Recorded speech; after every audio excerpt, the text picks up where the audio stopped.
Douma, who joins us from the Lebanese capital. Chloe, first of all, this first 5-hour window of hope has been rather shaky. Talk us through what was actually achieved in this first humanitarian pause. Well, not much was achieved today. In fact, the Russian truce was supposed to begin today at 9 a.m.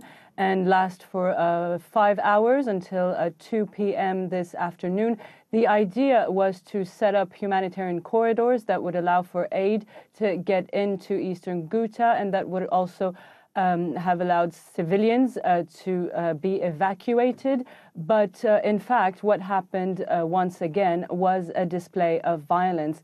The Syrian state media reported that everything was in place for the evacuations to begin, with medical equipment available and even buses that were supposed to take the civilians towards safe shelters. But the operations were jeopardized as some rebel groups, including al-Nusra, started firing several rockets at the humanitarian corridors.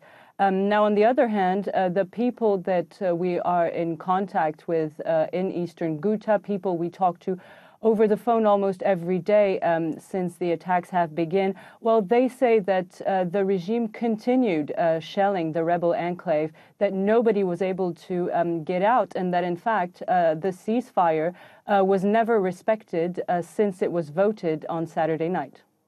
Now, Chloe, is there any sense of hope, any sense of confidence that this Russian plan could now work in the days ahead?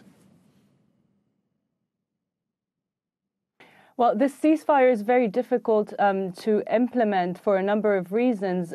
Firstly, because the UN resolution excludes 3 of the fighting groups, al-Nusra, al-Qaeda, the Islamic State, as well as their affiliates. So technically, this gives the possibility for the Syrian regime to continue shelling eastern Ghouta as long as it claims that it is targeting those terrorist groups. Now, on the ground, there are several fighting groups, but today some of them wrote a letter to the United Nations to say that they were ready to kick out the terrorist groups, including al-Qaeda and al-Nusra, if that meant that the ceasefire would finally be respected. So maybe some reason to hope there.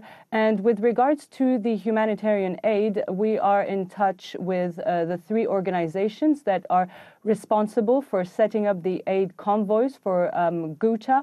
They say that they are ready to go anytime. They are monitoring the situation hour by hour, but they are waiting for there to be enough of a pause in the fighting to actually set off and go deliver that urgently needed aid. Chloe Douma, our correspondent there in Beirut, thank you very much for that update.